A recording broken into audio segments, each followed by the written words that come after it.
Welcome, everybody, to another author interview, my first author interview in my new setup, and I'm more than excited to bring to you today the man, the myth, the legend, Christopher Paolini. He made an entire generation of teenage nerds jealous. How's it going, Chris? It's going pretty awesome. Thanks for having me on your channel. I actually seen your videos around on YouTube because I watch a lot of fantasy-related stuff.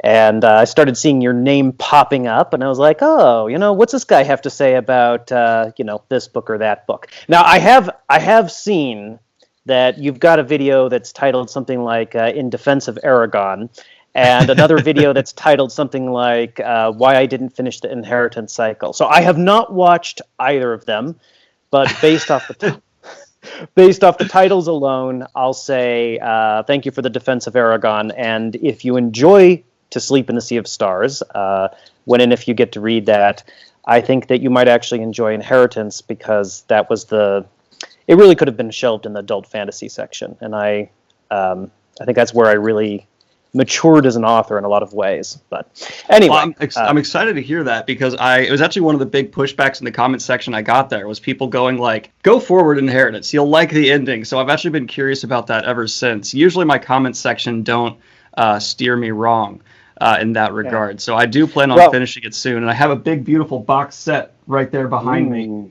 So I have no excuse not to pick them up. Well, I know that you're particularly interested in like the mechanics of magic systems and world building and things like that. So I could be completely off base here, but you might find it interesting how I used the mechanics of my magic system, specifically in the confrontation with my, antagonist. Some people didn't like how I resolved that, but I felt very pleased with how it all tied together, and I felt like I managed to find a unique way to resolve that sort of what would otherwise be a very cliched confrontation. So as the series progressed, you took more time and effort to flesh out the magic system more. Well, totally. I mean, to me, the way I think about it is almost like glitches, hacks, and cheats in video games. And in fact, we were talking about this, that I'm on the younger side of generations for authors. In fact, I think the average age of a first-time author is like 35 or 36, which makes sense when you think about it, because, you're in high school, you don't have time to write. And if you go to college, you don't have time to write. And you graduate from college, and if you're in the U.S., you got a bunch of debt. So you go get a job, and you're working to pay that debt off, and you're writing in your free time. And hey, look, maybe you got married, and now you have kids, and maybe you got an apartment or a house, and you got a mortgage, and you got to pay for your car. And honestly, 35, 36 is pretty reasonable when you take all those things into account. But I grew up with the internet. I'm one of the first generation of authors to grow up with internet and technology and all that. So anyway, I think of magic like glitches in video games. Like, if there's any way to exploit a system, humans will do that. We're always looking for an edge. We're always looking for the advantage. Science is simply us trying to speed run nature, basically. I love that. Ooh, I like that quote. I might use that. You just came up with that now? Yeah. Love it. But yeah, that's the same thing with magic. Is you start with a simple concept. In my case, it was one assumption, only one leap of logic, which was that living creatures in my universe, for whatever reason, have the ability to manipulate forms of energy with their consciousness. And that's not just humans, and it's not just elves or dwarves, but even animals and theoretically plants could do that to a certain degree.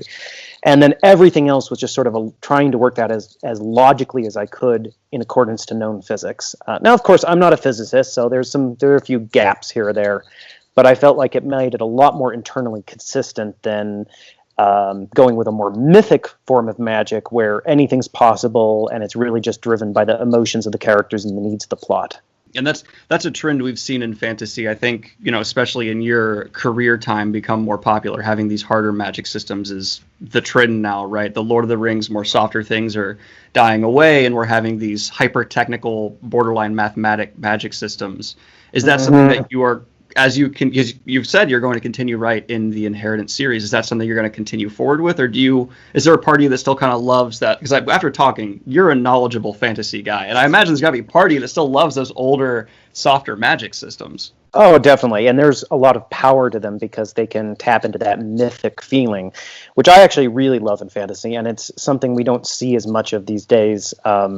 for exactly those reasons. But also, our lives these days are really defined by our technology and the progress of technology. So it's understandable that people, especially authors who like to understand how things work, are sometimes drawn in that direction. But on the flip side, mythic magic is almost like emotion. It lets you portray emotion and hopefully evoke emotion in a way that is pretty awesome.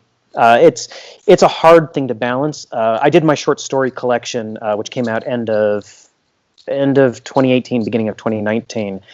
And one of the stories in there is called The Worm of Calcaris. And the magic in there and the way that it's written still fits within the rules of my universe, but I was definitely going more for that mythic feel. And also, as we were chatting about before this talk, the way earlier fantasy tends to be written more as a narrative rather than, or maybe narrative is the wrong word. It's written more as the author telling you a story versus showing you every single step along the way, which is one reason why you get books like To Sleep in a Sea of Stars, which is, verging on 900 pages. Which, has that been announced before, or is that first breaking here, that's pushing on 900 pages? I haven't seen that yet.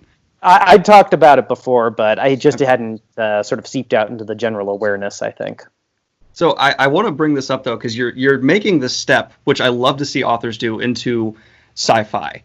I love when people kind of cross that line. And, going into that process, are you as big a sci-fi fan as you are fantasy? Are you reading as much sci-fi as you say you do fantasy as well? Yeah, in fact, most of the books behind me here and over here are... and then there's two more bookcases over there. This is the science fiction part of the collection. The fantasy's elsewhere. So I grew up, my dad's a huge science fiction fan, so I grew up reading his collection, and my mom was the one who sort of got, Tolkien and the sort of fantasy stuff. And yeah, and I love both of them. And, there are works, and I know you're familiar with some of them, that bridge the gap, where Dune being the primary example of that, where it is science fiction, but it reads like fantasy. It is that mythic storytelling. And I wanted basically to write a love letter to the genre of science fiction, the way that Eragon was my love letter to fantasy. And of course, now that I'm older, hopefully take a more sophisticated approach to that and employ all the things that I learned during the creation of the Inheritance Cycle, and also just as a reader and as a fan and as a person growing up and becoming more mature, but not more serious. There is a ridiculous number of puns in the book, which my agent tried to cut out every single one, and I will let you know I managed to keep every single pun. Love it. So writing sci-fi, though, as opposed to fantasy, were there any things that really kind of caught you up that you weren't expecting, or was it a very similar creative process? No. There's a couple big differences.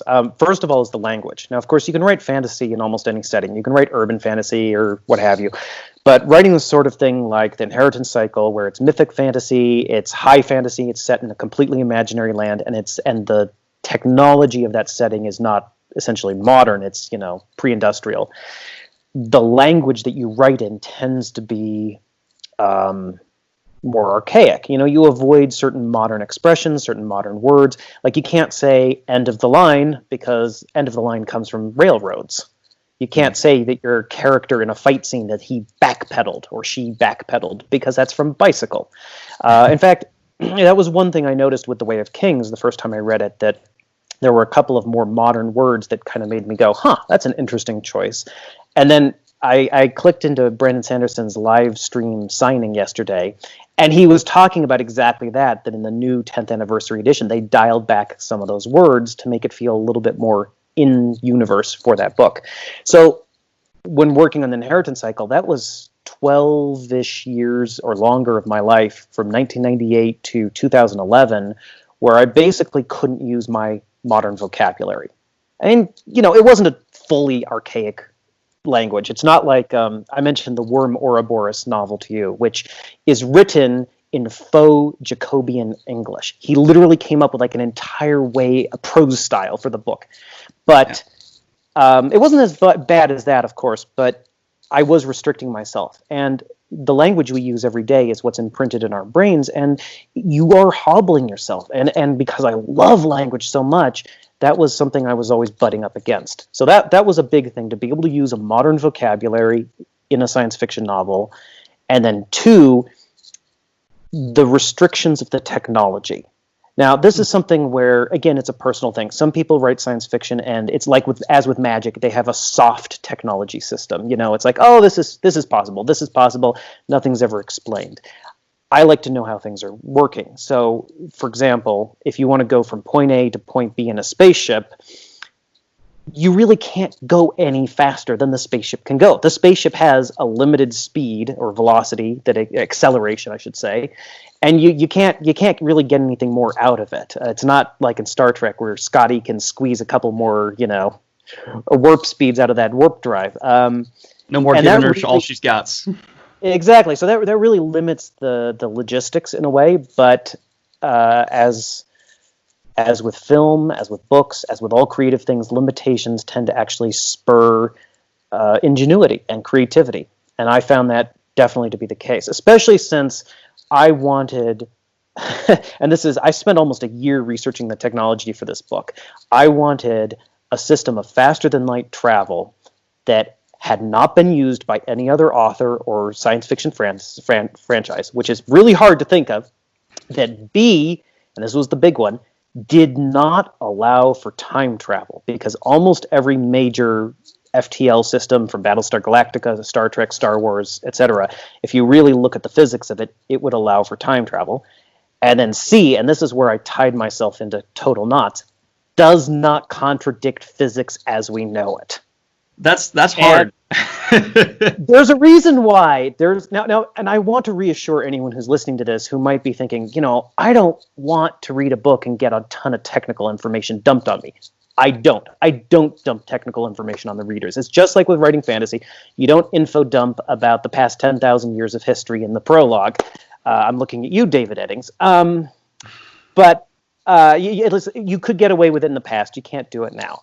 So I'm not dumping technical information on the readers. The world works, the story is what we're focusing on, and the characters and their emotions and their challenges. But there are several appendices in the book, and one of them is essentially a fake scientific white paper, which is on the technology and specifically on the faster than light technology. And if anyone can make sense of it, more power to them, because I'm not sure if I can really understand it myself.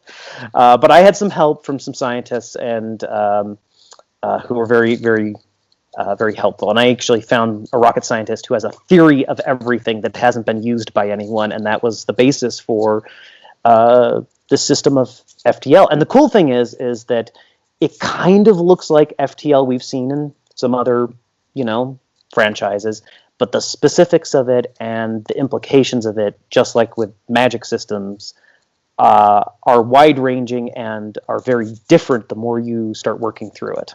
Well, it seems like you've learned how to play to the sci-fi crowd extremely effectively with everything you just said, including a borderline scientific paper. That's going to make a certain segment of the sci-fi crowd very happy. But when you kind of trying to find that balance of, not over-explaining, but having the information there to be understood, was that a really large part of the creative process of like when to hold back, when to put more forward? Because I imagine that's one of those really delicate lines to walk. It is a delicate line to walk, but I learned those skills in the inheritance cycle, because fantasy grapples with that all the time. The info dumping is a major challenge to overcome.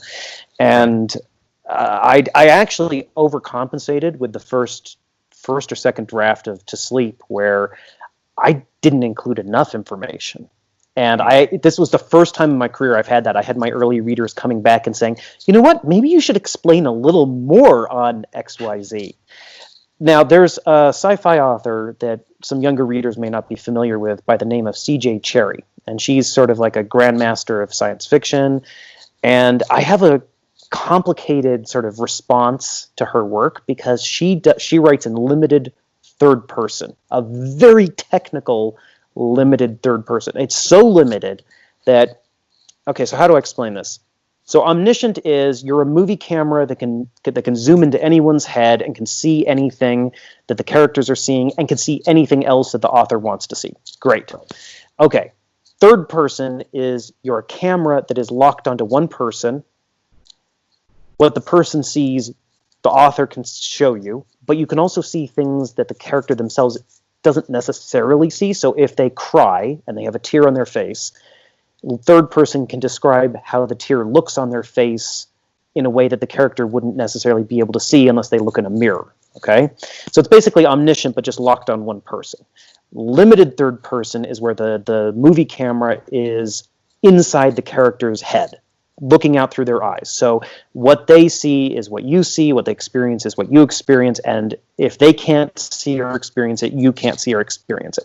So CJ Cherryh takes that to the absolute extreme, where if her main character is on a space station and has no reason to think about the fact that she's on a space station, CJ Cherryh won't tell you that you're on a space station. She will not tell you that the character, her main character is talking with, the best friend of the main character, she won't tell you that that character is an alien until it happens to become relevant to the POV character. And I started veering a little bit into that direction with To Sleep, and then I dialed it back a little bit because I realized I am a storyteller, and I feel, at least for my story, going that far in that direction was actually confusing to the readers. So it is a fine line, and finding that balance is important. You're making me feel bad about my writing because I haven't thought about any of that. I just started writing third person, and I was like, let's go. But when it comes to, sci-fi, it's a rather large umbrella. People like to think of sci-fi as just like Star Trek, but in reality, sci-fi has these amazing dystopian tales. It has so much that's outside of just lightsabers and laser guns. Or would you say To Sleep in a Sea of Stars is more in just the sci-fi side of things, where it's the more mass associated, or are you going into more of the niche genres here for sci-fi as well? I mean, there's sci-fi that goes into psychology to, possible religions. I mean, technically, the recent Mission Impossible movies are sci-fi. Yeah, absolutely. I mean, I think people, just like horror is usually a subset of fantasy, if it includes any sort of supernatural elements, but people don't think of it as fantasy. Science fiction is such a broad umbrella term. It's why I've never been, if I were to be pigeonholed into sci-fi fantasy for the rest of my life, I would never feel like I'm being pigeonholed, because I can go write a historical novel that has it's a fantasy element, or a romance novel, or whatever else. Mm-hmm. For To Sleep in a Sea of Stars, it is, I'd say the subgenre it is in is epic, just like The Inheritance Cycle. It's a space opera. It's a big, grand adventure full of spaceships, lasers, aliens, explosions, and of course tentacles. So if someone has enjoyed my work previously as a fantasy author, despite the fact that we're now dealing with spaceships and stuff, I think they're going to enjoy this a lot also, just as much, maybe more. I'm a better author than I used to be, so. Yeah, I mean, we're all hoping to continually evolve and improve, which when I asked my fans for questions for you, one of the ones I got was, and pretty frequently, was looking back on Inheritance. If you could give yourself advice when you were writing it, if you could kind of help guide the pen a little bit now with hindsight, is there any big pieces you'd like to give, younger Christopher Paolini without the awesome author beard? Well, by the way, I was going to ask you when you're going to start growing your own, because, Sanderson's is growing one now. I've got mine. Rothfuss has his. George R. R. Martin. You got to grow the beard, man. Unfortunately, this is literally the best I can do. Genetics is telling me I can't be an author, apparently. Well, I'll tell you a secret, which is you have to give it at least 3 months. The beard will look horrible unless you're one of those people blessed with like perfect beard genetics. You have to give it at least 3 months of looking like you rolled in the cuttings on a barbershop floor before it starts looking like halfway decent.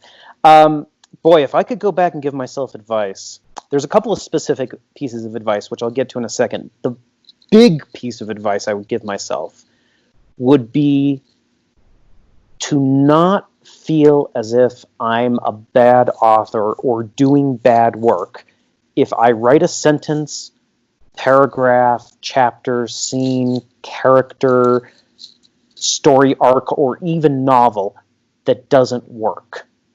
Because if you go and look at the editing from any major author, whether it's Sanderson or Stephen King, he has samples of his editing in the back of his book On Writing, which is called On Writing. If you look at samples of editing from any major author, you will see they tear their work apart. These are people who have been working for 20, 30, 40 years. They're still ripping their sentences apart. They're still making things better in that editing process. So if you write something that doesn't work, don't feel as if you're failing as a writer. That is part of the process of writing things that doesn't work. The trick is to basically not give up, to then say, yes, this is not as good as I want it to be. How can I now improve it? And if you can tell that it's not as good as you want it to be, that's half the battle, because that means you have some sense of taste, you have some sense of artistic judgment. Writing to sleep. I wrote 4 novels, which were successful beyond my wildest dreams. I had a Hollywood movie made. But we can quibble about the movie, but the fact that there was an adaptation made was amazing and continues to astound me. And yet, I still had enormous difficulty with the drafting of To Sleep for a number of reasons. Every book presents new challenges. So just accepting that beforehand, that you just are not going to get it perfect, and that's okay, and the fact that it's work is okay, would have been really liberating as a young author. Because, I didn't know any authors. I would go into the library, I'd see these books, and even though I knew better, there's a part of you that feels that the authors must have just sat down and wrote those books exactly as you read them, and that you're doing something wrong for struggling so much behind the scenes. One way I think about it is almost like magicians. Magicians practice. Now, I do not practice magic. I mean, I'm nerdy, but there's a limit.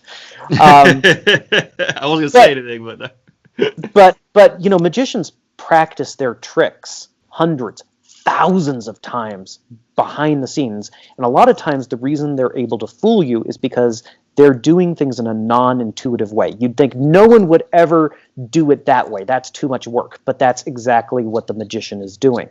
And in some ways, being a writer is like that. If you just get a cool idea for a story and you sit down and you start writing it, and you don't think about your characters' backstories and motivations and their arc and their journey, and you don't think about the setting, and you don't think about the language, and you don't think about the pacing, and you don't actually, maybe, if you're this type of author, outline and codify these things in notes and files and other things. If you don't actually put all that preliminary work in, unless you're some freak genius, you will either not be able to finish the book, or you will produce a bad book, or, and this is usually the most likely thing, you'll end up having to do all that work after the fact. You'll produce a crappy first draft, and then you'll have to do all the work that you could have done beforehand. So yeah, it's what they say in the military. Embrace the suck. Embrace that it's going to be hard work, and then lean into it. As far as specific advice I'd give myself, it would be, A, don't feel like you have to describe every darn thing in every room the characters go into. And B, this was something I did in the first draft of Eragon when my characters were traveling. I think you've read Eragon, correct? Mm-hmm. Yeah. So when they're traveling around the landscape in that book, in my innocence back then, I thought, well, if they're taking a long time to go from point A to point B, I should take a long time describing it so that sense of time is conveyed to the reader, which meant that there were pages and pages of description of just landscape. So we cut all that out. And then lastly, there are a couple of extra things I would have loved to have put in the story. In retrospect, I would have liked a little bit more with Eragon and Saphira when she was small and young, with him just spending time with her as a baby dragon. And in the second book, I really would have liked another chapter from the character Nasawada's point of view, where just sort of showing how she got the Varden from the dwarf mountain of Tronjheim over to the country of Serda. It's a big journey with a lot of effort, and we don't really see that in the story.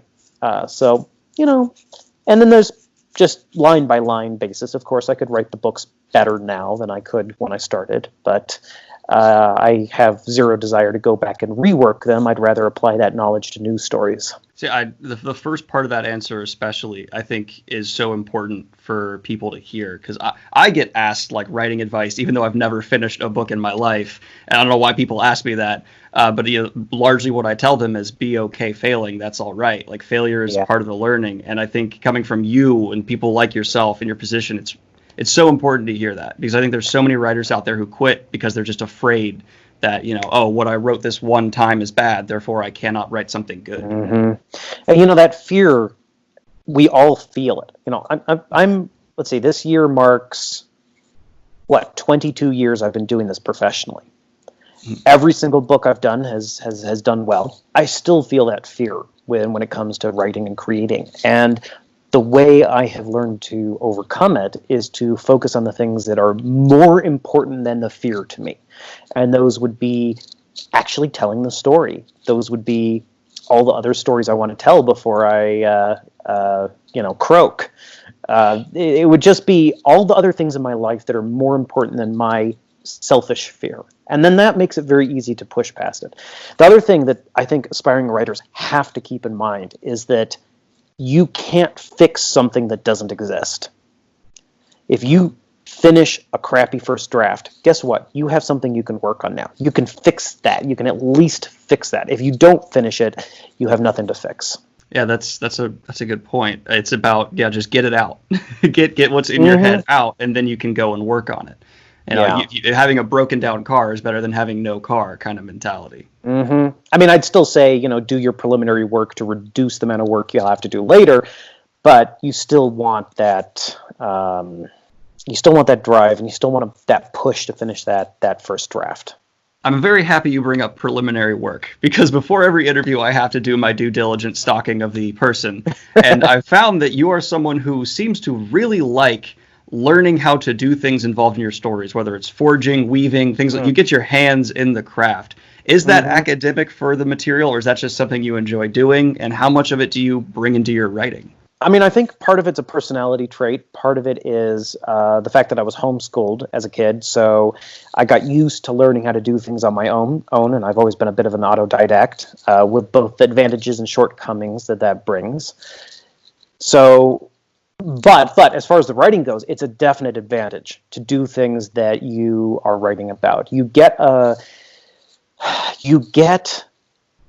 physical experience that you just will not think of. I mean, I have a pretty good imagination, but there are things I will never think of to describe if I don't get to experience it. I remember the first time I heated metal, a bar of steel, scrap steel. The first time I heated it up in a forge that I'd built, and I saw the red hot metal.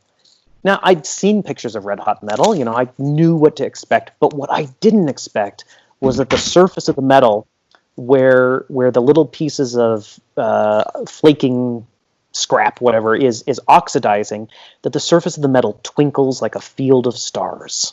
It's the most beautiful thing, and I just never would have expected that. Or one time I was out hiking in the mountains, and I sat next to a stream, took my shoes off. I was just, taking a nice break, and this was way up in the mountains.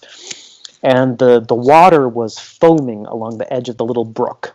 And when I looked at the bubbles that were being formed, because of all the trees that sort of stood up straight right around the creek, they were casting shadows on the bubble. And so the top of the bubble had this white star shape, which was the sky reflected, and then all the black parts coming in, forming the rays of the star, were the shapes of the trees. And it was just like, I could spend 5 years sitting and thinking about the things I would see in a forest, and I wouldn't have thought of that detail. Yeah. So you can go too far with research. Research is easier than writing. World building is easier than writing. So it's easy to go too far, but if you're going to write about something, especially if it's something technical, whether it's like being on a ship or making a sword or something, do a little bit of it. Go take a craft course, a community college course, and get a little experience with that.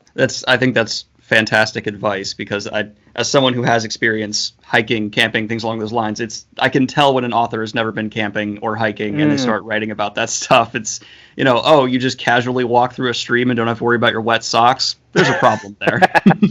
Yeah, there's a rather famous series, which I'm not going to name, that has a lot of characters who are outside. This is not Game of Thrones, by the way, or Wheel of Time or anything like that. But it has a lot of characters who are outside and stuff. And to me, it was very obvious that the author didn't have a lot of experience, if any, sort of being outdoors. And as someone who grew up outdoors a lot and still spends time outdoors, that it took me out of the setting. And I was like, okay, even if I'm enjoying the book, this no longer feels real to me. It feels like we're in the holodeck or something. Yeah. Well, I'm actually curious. You mentioned a couple series there. So what have you been reading recently? Is there anything that you've been obsessed with fantasy sci-fi wise? Let's see. I recently read Spiderlight by Adrian Tchaikovsky, if I'm saying his name right, which was kind of a cool alternate take on the tropes of the party going out on a quest within a fantasy world. I read Kings of the Wild, which I think you're a fan of also. Love it. Yeah, I had a blast writing it. Reading it, sorry. I mean, it definitely leans into the whole conceit of, basically getting the band back together again to go on tour. But he did such a fantastic job with the setting, and the characters were a lot of fun. The pacing was great. I thought the pacing just, pulls you through the book. So that was a fun surprise. This is going back a little further. I don't know if you've read this. I really enjoyed A Natural History of Dragons by Marie Brennan. It's on my TBR currently. She trained at Harvard as a anthropologist, I believe, and Marie Brennan actually has a number of at least 2 books, nonfiction books published on world building, which I highly recommend because they look at all the different elements that sort of play into creating imaginary societies and stuff that people don't normally, or at least I don't normally think about, and so it's helpful to read those. But her writing is super clean, pacing's great. I enjoyed the subject material. So I haven't read the rest of the books in that series, but they're also on my reading pile. I talked to a lot of authors, and a surprising number when I ask them about, like, what have you been reading fantasy-wise, they go, I don't read much fantasy, which always shocks me. Like, keep your pulse on what's going on, man. Try and stay ahead of your competition. Yeah, but you know what? I got 2 explanations for that. One is simply time. When if you start getting traction with your writing, you'll find this yourself, which is that when you spend the bulk of your working day thinking about that stuff, you don't really want to relax with it at the same time. I remember I tried reading Her Majesty's Dragon by Naomi Novik when I was in the editing for Inheritance, and I got literally a page and a half into the book and put it down and said, I cannot read about dragons right now. And and then I went on and I read what was her book, Uprooted, I think. Yeah, I read her book Uprooted and thoroughly enjoyed that. Read that last year. Really, really enjoyed that. Wonderful book. So I might go back to His Majesty's Dragon. But that was a perfect example of just like I couldn't handle more of the same while working on my own books. But then the other thing I think is that now how old are you? 25. You're 25. Okay. Well, maybe you've already experienced this to a degree then. The books you read when you're first falling in love with a genre, and for me that happened in my early to mid-teens, are the ones that tend to affect you the most strongly. And I was really fortunate to read a lot of the greats at that time.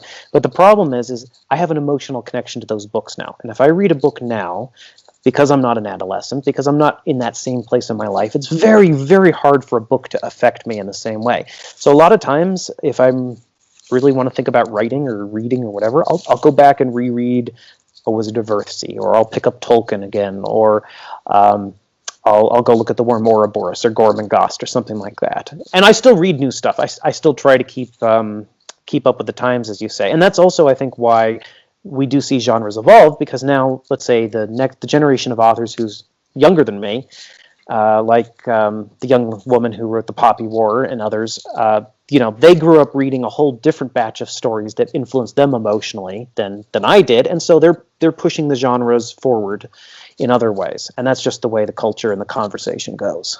We're seeing, well, you've witnessed it in your career time. Fantasy is changing, in my opinion, faster than ever in terms of influences from all over the place. And it's resulted in some amazing turns and some controversial turns in terms of output. But it's been amazing to watch, just seeing, okay, let's see looking at Egyptian history combined with Norse mythology, and then let's use like a Native American-esque setting and throw it all together. And it's like, cool. Let's see where that can go. I think it's really awesome, because I mean, when anything is possible in a genre, you're really only limited by your imagination. And I think looking back historically at the genre, you can see how limited the imagination was for certain authors in certain times. And I will include that I will include myself in that to a degree. I fell in love with the very traditional types of stories in fantasy, and that's what I wrote as essentially my love letter to that, as I said. But it's also really, really cool to see how these stories are pushing the boundaries and expanding the definition of what it is to be a traditional fantasy story. And I also love the fact that you said horror is fantasy, because I've been fighting the battle that Stephen King is a fantasy author since I started my channel, and I will die on that hill. Totally. Pennywise is a demon, and that makes it fantasy, and there's intergalactic super space turtles, so yeah, that's fantasy. I will, till I die, be maintaining that. What's your take on the respect fantasy's getting, the re-understanding, the popularization we're seeing with, TV shows and adaptations falling out of the sky? Well, I mean, it's a great time to be a fantasy fan and a science fiction fan, and the boundaries of genres are awfully wobbly, and the genres are marketing constructs. Yeah. One of my favorite quote unquote science fiction novels is actually Smilla's Sense of Snow. I don't know if you've read it or seen the movie. It's actually, the movie's a great adaptation of the book. It's one of the few times I would say watch the movie first and then read the book. If you watch or read it, it is set in the real world. You would not think it's science fiction at all, but there is a science fiction element to it that appears fairly late in the story. So it is technically science fiction, even though it feels much more like a Scandinavian murder mystery. So where do you shelve something like that, right? It gets very, very tricky. As far as the where we are in the genre and in popular culture at the moment, I mean, the older you get, the more you see where things come from. That's what I'm realizing. So, if you go back, Terry Brooks really brought modern fantasy back to the forefront after Tolkien. I don't know if you know this. When Terry Brooks published The Sword of Shannara, he got a full-page review in the New York Times written by Frank Herbert. I did not know that. That is, wow. Now, The Sword of Shannara, and actually he says it's Shannara, but I'm going to say Shannara because that's how I grew up saying it. But if The Sword of Shannara were published nowadays, it wouldn't get one sentence in the New York Times because the genre has changed and the market has changed. And that's not to slight The Sword of Shannara, it's just the way the culture has changed. So, Terry did a huge amount to revitalize fantasy and to show that other people could sort of write this alternate world style fantasy. And then, of course, we got the other big epic style writers. We got David Eddings, and then we got Feist, and we got Robert Jordan, and we got Tad Williams. Mid-90s, we got George R. R. Martin publishing the first, Game of Thrones novel. And I started writing... 98 was when I started working on Eragon.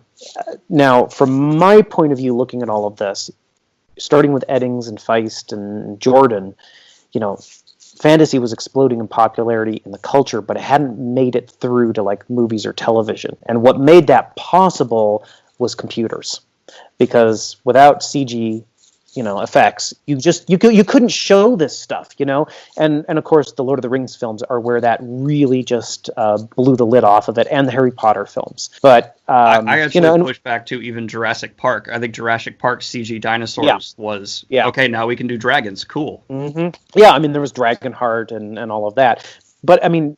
It reached its peak there then with Lord of the Rings, where it was shown, you can do the epic, you can make all of this seem real. And that's what was the tipping point into, I think, the larger culture for what used to be, the subculture, the nerd subculture, the geek subculture, which you kind of see that mythologized in something like Ready Player One, where people who are old enough to remember the 80s and were kids back then or even younger sort of really remember being ostracized for that. And now it's like, it's not like that. And you see it also then with the Marvel films. That's also fantasy, I would argue. I mean, maybe some of it's a little science fiction, but most of it's more on the fantasy side. And that is, the most popular entertainment at the moment. So it's very, very different. I mean, I was not exposed to any negative stuff for the stuff I liked, because again, being homeschooled protected me from that. The way we see all this in the mainstream now is just completely different. I was homeschooled too myself, so I fall in that line of just like when I finally got thrown into public school, I was like, what do you mean you guys don't read Lord of the Rings every year? What's your problem? Well, and I'd actually make an argument that what we're seeing now is a return to the norm. Because for most of human history, the most popular stories were the myths and legends, which by today's standards are fantasy. And I actually ran this argument by Sanderson, and we were having a conversation about this, which is the whole thing with myths and legends being the stories of humanity only really started changing with the Industrial Revolution. Because think about it, before the Industrial Revolution, for most people, the world you were born in was fairly similar to the world you died in, in terms of technology and lifestyle. Nowadays, and once the Industrial Revolution kicked in, that wasn't the case anymore. So where did the focus of our creative energies shift to? It shifted to stories of everyday life, of people interacting with technology and with each other in these new social structures and new physical structures that previously didn't exist. And so that's kind of where we get literary fiction from. That tradition coming out of the Industrial Revolution and then up into the modern era of the literary novel is the novel that looks at the internal life and the relationships between characters in the modern setting. But now we're kind of reverting back to those interests in those old mythological stories. And part of that might be that interest was always there and it just wasn't being served. Part of it might be that although technology is continuing to develop at a fairly rapid pace, especially in computers, that a lot of the big changes have happened. We're not getting new inventions at the moment like cars. We're not getting something as disruptive as computers coming out of nowhere. A lot of these big technologies have gotten entrenched, and now, we're shifting back to our interest in those older stories. I mean, of course, social media is still the big disruption, and it'll probably take a generation or two for the fallout from that to settle through. But I'm not 100% convinced by that theory, but those are some of the thoughts I've had on the topic.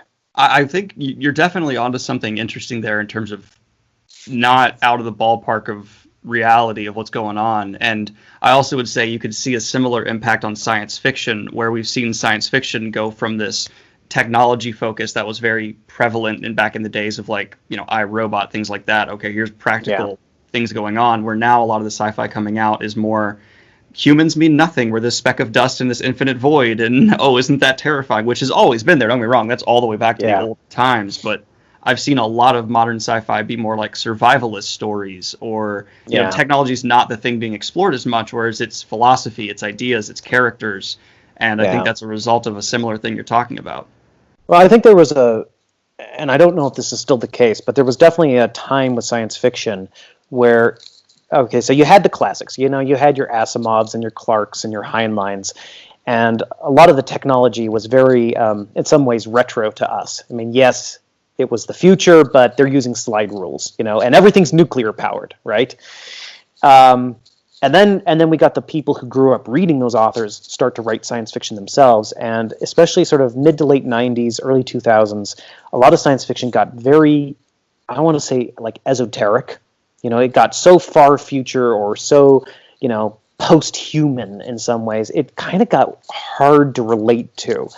And I think there has been maybe a little bit of pushback on that to let's write stories about humans we can actually recognize as humans and see what we can explore there. But I do think that the great prophet of our era was not Heinlein, Asimov, or Clarke. It was Philip K. Dick. And maybe William Gibson to a degree with Neuromancer. Because we live in the weird future, and in some ways that's kind of cool.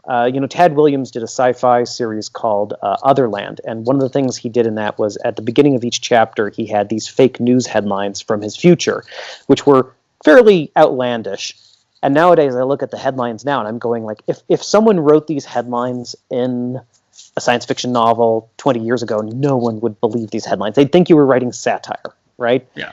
But at the same time, we have amazing things happening, like Elon, with SpaceX, landing boosters, just like out of the sci-fi movies. Heinlein would have loved that, seeing that. So would have Asimov and Clarke. So, we live in the weird future where we've got almost like that optimism and hope of Heinlein in terms of our advancement with technology in space and computers and things like that. On the other hand, the weirdness of Philip K. Dick's reality. So I had a friend of mine put it to me pretty well, where he said, "We're stumbling forward with a remarkable efficiency," and I went, "That seems about right." That's a great way of putting it. I think it's hard to. I mean, predictions are always pretty useless, but especially at the current time. But I really do firmly believe humanity has to get off this planet. We can't keep all our eggs in one basket. And one of the reasons I wrote To Sleep is, personally, I think that life is hard for all of us in one way or another. You know, we all face challenges in life, even if you have every material need taken care of. We'll face, you know, emotional challenges. You know, you'll lose loved ones. You might have health challenges, whatever. We all face challenges. So I don't want to write stories that make life worse for people. I want to write stories that ultimately are going to make people feel better, maybe make them feel like they can tackle what needs to be tackled, and ultimately have a sense of hope and optimism for the future. Because I think despite all the challenges we're facing as a species, we do have a bright future ahead of us. And that ultimately is the message, I think, in To Sleep in a Sea of Stars. There's some, you know, intense stuff in that book, but it's not gonna, you know, it's gonna leave you with that, I think, that sense of hope, and maybe a bittersweet sense of yearning. I'm not sure what we were talking about, though. I have no idea what we were talking. Oh, we were talking about hope and optimism, and, you know, and the fact that, you know, violence. You were talking about mugging. That's it. You were talking about mugging. Yeah. I was talking to Christopher Paolini about mugging. So let's get back into that. Yeah, I was looking at this thing where it was like, if you used to be charged with theft, you know, and someone got stabbed during that theft, they wouldn't charge you for the stabbing. They would just charge you for the theft. Now, no, we charge you for the stabbing. And I think that shows a really great example of how there's more empathy than ever. There's more. It's not about the property. It's about the person.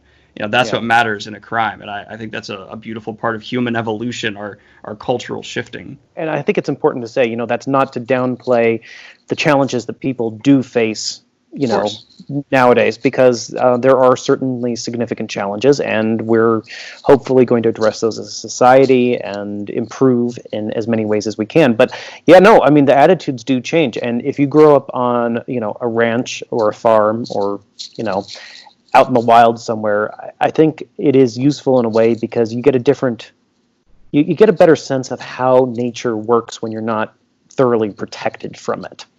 And we, in a lot of ways, are losing that sense, which is for the best in some ways. You know, we don't want to be fighting for physical survival every single day of our lives, but as a species, we are fighting for our survival every single day of our lives, and we've managed to automate that and make that insulate ourselves as much as possible. But it's taken literal generations and literal thousands of years to get to this point, and it's really easy to lose that. You know, it's really easy to lose that, and we should never lose sight of the fact that in some ways we're perched upon the top of a precarious pyramid, and all of these interconnected systems have to keep functioning in order for us to keep accumulating essentially energy, because energy is what allows us to do everything. Which, by the way, it highly amuses me that basically all of our energy these days comes from steam.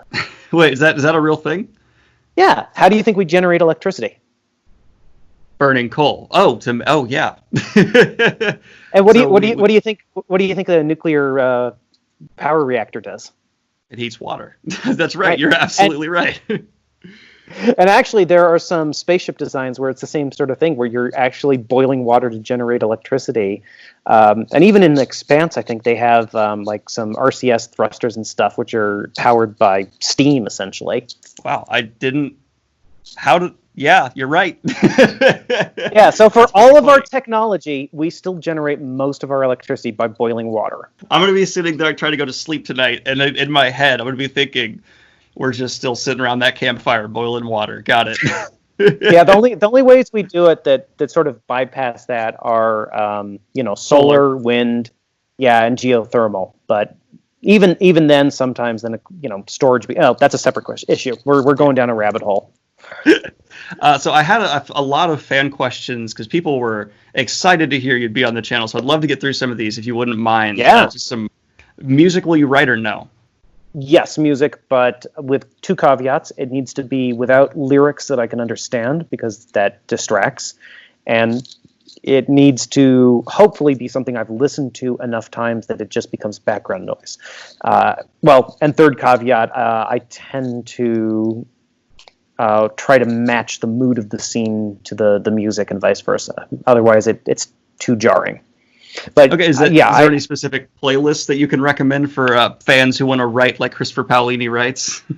Oh boy! Well, if you want to write science fiction, I highly recommend the Tron Legacy soundtrack by Daft Punk. That's a great soundtrack. I did a good chunk of writing for To Sleep in a Sea of Stars while listening to the soundtrack for the video game Anthem. It's actually a great soundtrack, especially the first two tracks. Hans Zimmer, of course, the Lord of the Rings soundtrack. If we're going more fantasy, it's just wonderful to write to. Some of the tracks from the Elder Scrolls games. So, just whatever seems fitting for the mood and the feel. I wonder if there's a bad John Williams score to write to. I highly doubt it. Maybe Jaws. I saw the original Superman movie not that long ago. It was only a couple of years ago. And I was astounded by how close it was to the Star Wars soundtrack. It was like, you changed 2 notes in it. That's actually, I was watching Harry Potter with one of my friends, and he pointed out that a couple of the things in that, he's like, this score is basically the same as this one. And I was like, wow, composers cut corners, man. They have no problem. My favorite one is in the battle music for Gladiator. If you listen to that, you will hear the Pirates of the Caribbean soundtrack. The theme. That's real? It's shifted a little bit. It's like in a minor key or something. But no, it's totally the Pirates theme. Who knew classic movie composers were these giant corner cutting hack frauds? No, I'm kidding. That's amazing. Okay, what is your ideal writing snack? Ooh. The funny thing is I don't write while I eat. Okay. Because writing for me is a physical activity. So I need to have my hands on the keyboard or I have to have a pen in my hand. So if I'm writing, I usually stop and go on YouTube and watch something, or I, go onto Reddit or try to read the whole internet or something. So, as a snack, bacon, Fair. Steak, hey, if you're leftover dinner, something like that. Actually, probably a nice cup of coffee or something. Yeah, keep that brain going. Okay, exactly. Another one here. In terms of adaptations, is there anything you're really wanting to see for any material being adapted, whether it's a video game, board game, just soundtrack, something along those lines? Are there any adaptations you'd love to see for anything you've written? Well, there are some exciting developments on that front that I'm hoping to be able to talk with fans about in the next month or two. But I can't say anything now. But I'd say the big thing for me is there are 2 things. One would be to have a reboot of the Eragon film at some point, or Eragon as a television show if people are so interested in that. Eragon was adapted originally by 20th Century Fox, which is a subsidiary of adapted by Fox 2000, which is a subsidiary of 20th Century Fox. And of course, Fox was bought by Disney about a year and a half ago, which means that technically my character of Arya is now a Disney princess. So I'll take that as a win. Yeah, hell yeah. But Disney has the film rights to Eragon at the moment. So we'll see what happens there.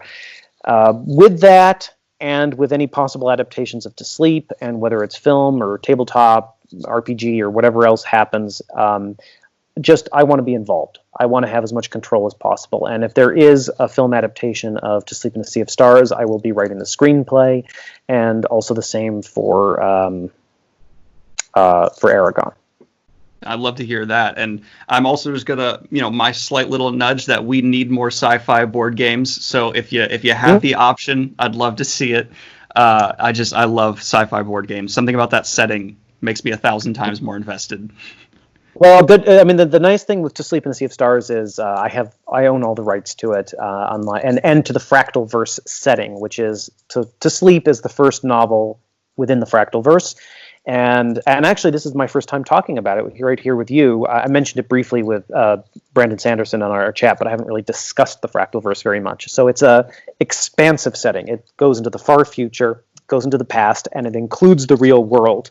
So To Sleep is the first story I'm telling there, and I have a whole lot of other stories at different times and settings, locations that I want to write. In fact, I'm actually today finishing up a tie-in novella to Sleep in a Sea of Stars. I'm not quite sure how that's going to see the light of day. We have a couple of ideas for that, but that's in the work. And I also have a prequel novel to it that I'm hoping to finish up fairly soon. I actually wrote the first draft of that back in 2012, 2013, but I wanted to get To Sleep published first, so now I'm going back and revising it. So that is exciting. And do you know how many possible entries there are going to be in this universe, or is it just I'm going to keep pumping them out and it's big enough that I can keep going any direction I like? It's big enough I can go in any direction I like. That was the whole idea, was that Allegasia, the inheritance cycle, is fantasy. There's magic, there's dragons, and it's wonderful, and I'm going to continue to work and write in there probably for the rest of my life.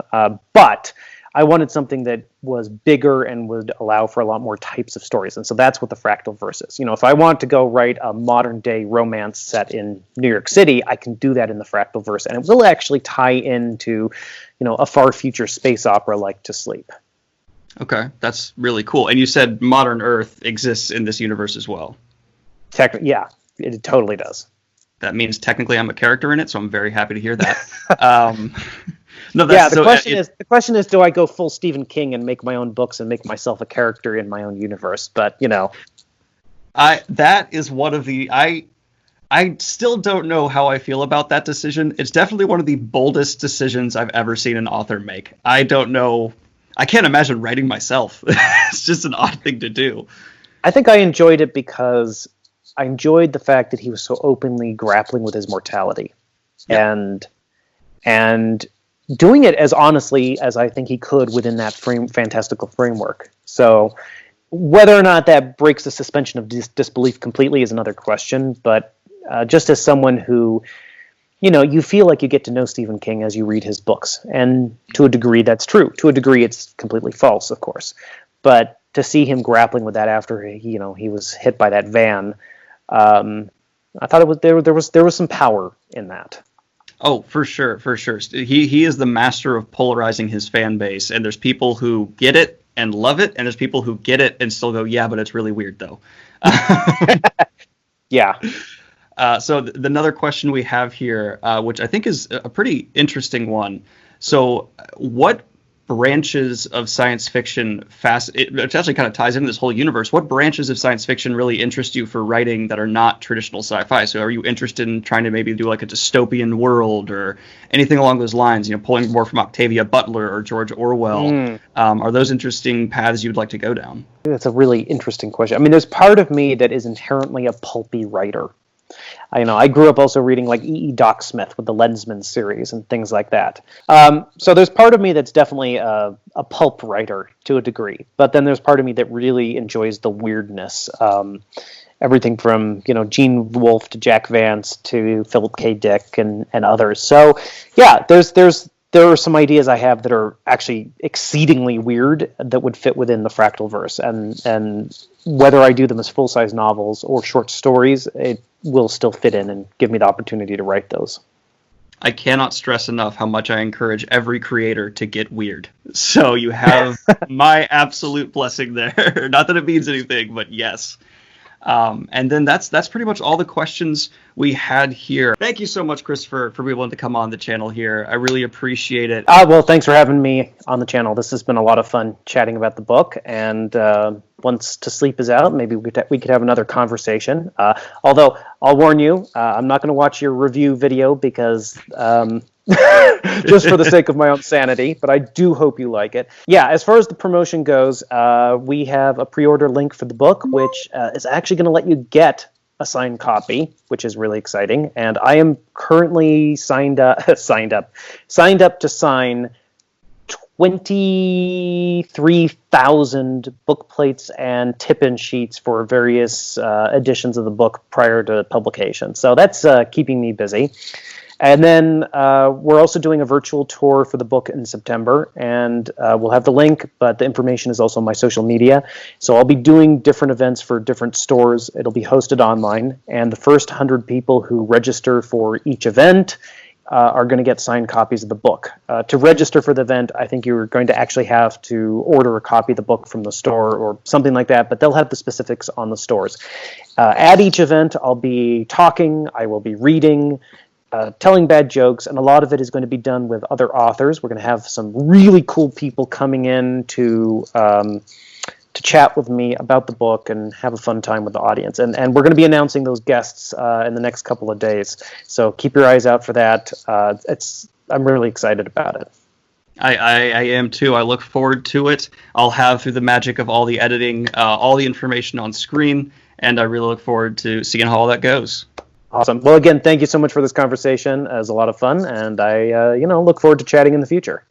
Yeah, and if you'd like to see me on Christopher Paolini's channel, we'll be doing a second part to this interview that you can check out in one of the many links right down below.